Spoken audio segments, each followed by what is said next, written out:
मैंने कहा पैसा मत लो। I said don't take money. मैंने कहा कृपया पैसा लो। I said please take money. मैंने कहा कृपया पैसा मत लो। वैन के ड्राइवर राजू का नियम, जिसमें राजू ने कहा से पहला फार्मूला निकलता है राजू सेड, जिसके आधार पर हम I said, you said, they said, we said, he said लिखेंगे। सी सेड उसके बाद नाउन की, जैसे पानी पियो, जिसमें पीना एक वर्ब है और पानी एक नाउन, तो सबसे पहले पीने की इंग्लिश लिखेंगे जो है ड्रिंक। उसके बाद दोस्तों एक बार फिर से आप सभी का स्वागत है हमारे YouTube चैनल ड्रीम बनाओ KMTF में, जिसका पूरा नाम है नॉलेज मनी टाइम फ्रीडम। पहले वीडियो में हमने जाना कि वैन में वी वर्ब की भूमिका निभाती है और एन नाउन की भूमिका निभाती है और बीच में ए आता है, तो यह दो लोगों की भूमिका निभाती है। पहला एडवर्ब जो कि वर्ब की विशेषता बताता है और दूसरा एडजेक्टिव जो कि नाउन की विशेषता बताता है। लेकिन आज के इस वीडियो में हम वैन के एक मुख्य किरदार के बारे में बात करने जा रहे हैं, जो कि इस वैन का चालक है यानी ड्राइवर। उसका नाम है राजू। अब हम राजू की मदद से आगे की इंग्लिश सीखेंगे। तो जब हम राजू के पास गए तो राजू ने कहा मैं इस गाड़ी का ड्राइवर हूँ। तो दोस्तों हम राजू के कहे वाक्य को अगर ध्यान दें तो दो पार्ट में इसे बांट सकते हैं। पहला, राजू ने कहा, दूसरा, मैं इस गाड़ी का ड्राइवर। तो दोस्तों हम राजू के कहे वाक्य को पहले पार्ट की अगर बात करें तो राजू ने कहा, इसकी इंग्लिश हो जाएगी राजू सेड। और दूसरे वाक्य में राजू अपने आप को मैं के रूप में प्रस्तुत कर रहा है। इसका मतलब यदि राजू एक नाउन है यानी संज्ञा और उसकी जगह पर मैं उपयोग हो रहा है तो यह एक प्रोनाउन कहलाएगा, क्योंकि जो शब्द नाउन की जगह पर उपयोग किया जाता है उन्हें प्रोनाउन कहा जाता है।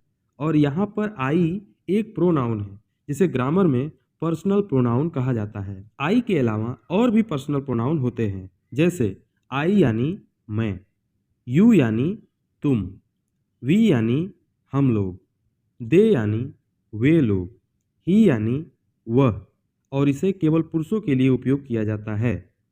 सी यानी वह, इसे केवल महिलाओं के लिए उपयोग किया जाएगा। और अंतिम है इट यानी यह या वह। यह ज़्यादातर निर्जीव तथा बच्चों व जानवरों के लिए उपयोग किया जाता है। अब जिस प्रकार राजू के आगे सैड लगाकर राजू सैड बनाया गया, इसी प्रकार जितने भी प्रोनाउन हैं उनके आगे हम सैड लगाकर एक नया वाक्य बनाएंगे।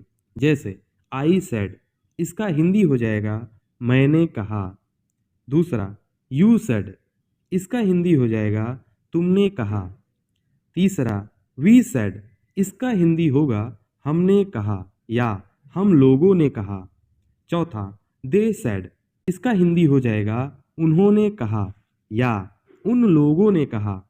पांचवा, ही सैड, इसका हिंदी होगा उसने कहा, यह पुरुषों के लिए होगा। छठा, सी सैड, इसका हिंदी हो जाएगा उसने कहा, यह महिलाओं के लिए उपयोग होगा। सातवां, इट सैड, इसका हिंदी हो जाएगा उसने कहा या इसने कहा।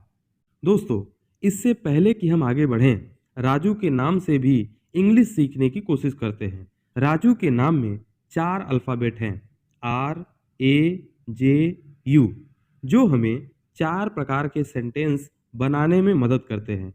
जैसे पहला है, राजू ने कहा किताब पढ़ो। इसका इंग्लिश ट्रांसलेशन हो जाएगा राजू सेड रीड बुक। दूसरा उदाहरण है, राजू ने कहा कृपया किताब पढ़ो। इसका इंग्लिश ट्रांसलेशन हो जाएगा Raju said please read book. तीसरा उदाहरण है, राजू ने कहा किताब मत पढ़ो। इसका इंग्लिश ट्रांसलेशन हो जाएगा Raju said don't read book. चौथा उदाहरण है, राजू ने कहा कृपया किताब मत पढ़ो। इसका इंग्लिश ट्रांसलेशन हो जाएगा Raju said please don't read book. अब हमें कुछ बेसिक चीज़ पता चल चुकी है। जैसे पहला, वैन का नियम, यदि वाक्य में वर्ब और नाउन हो तो पहले वर्ब की इंग्लिश लिखेंगे, उसके बाद नाउन की। जैसे पानी पियो, जिसमें पीना एक वर्ब है और पानी एक नाउन, तो सबसे पहले पीने की इंग्लिश लिखेंगे जो है ड्रिंक। उसके बाद पानी की इंग्लिश लिखेंगे जो है वाटर। तो हमारा पूरा सेंटेंस बनता है ड्रिंक वाटर। यह है वैन का नियम। दूसरा है वैन के ड्राइवर राजू का नियम, जिसमें राजू ने कहा से पहला फार्मूला निकलता है राजू सेड, जिसके आधार पर हम I said, you said, they said, we said, he said, she said का उपयोग कर सकते हैं। उसके बाद राजू के नाम में 4 अक्षर हैं, तो उन चारों से 4 प्रकार का सेंटेंस बनता है। इसके उदाहरण हमने अभी अभी देखा। अब हम इन्हीं उदाहरण को लेकर के खूब ढेर सारे उदाहरण बनाएंगे और उसकी प्रैक्टिस करेंगे। फिर अगले वीडियो में आपको राजू के द्वारा ही अलग अलग प्रोनाउन के बारे में जानकारी दी जाएगी और वैन में ए का क्या मतलब होता है उसके बारे में भी आपको विस्तृत जानकारी दी जाएगी।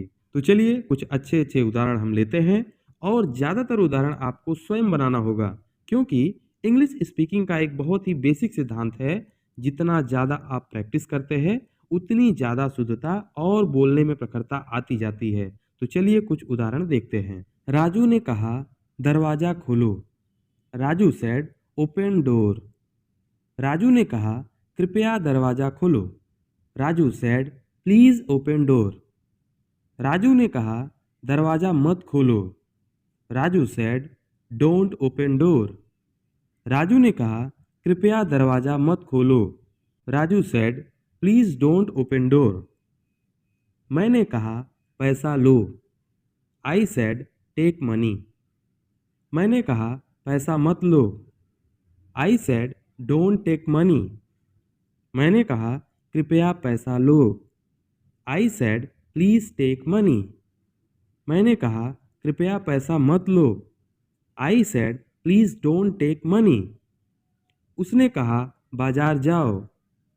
ही सेड गो टू मार्केट। उसने कहा बाजार मत जाओ। He said don't go to market. उसने कहा कृपया बाजार जाओ। He said please go to market. उसने कहा कृपया बाजार मत जाओ। He said please don't go to market. दोस्तों, इन उदाहरण में केवल इतना बताया जा रहा है कि मात्र 3 सेंटेंस का उपयोग करके कैसे हम सैकड़ों नहीं हजारों सेंटेंस बना सकते हैं और उसकी प्रैक्टिस कर सकते हैं, क्योंकि जब आपकी इन सभी सेंटेंस में प्रैक्टिस हो जाएगी तो आप कठिन से कठिन या किसी भी प्रकार के सेंटेंस को बहुत ही आसानी से ट्रांसलेट कर पाएंगे। आगे वीडियो में हमें बताया जाएगा कि वैन से हमें क्या पता चलता है, उसके हेडलाइट, बैकलाइट, गियर, व्हील में कौन सी इंग्लिश छुपी हुई है। यदि हम धैर्यपूर्वक इस वीडियो की सीरीज को देखें तो हम गारंटी करते हैं कि आप इंग्लिश बोलना सीख जाएंगे। अगले पार्ट को यदि आप देखना चाहते हैं तो इस चैनल को अभी सब्सक्राइब कर लीजिए। धन्यवाद।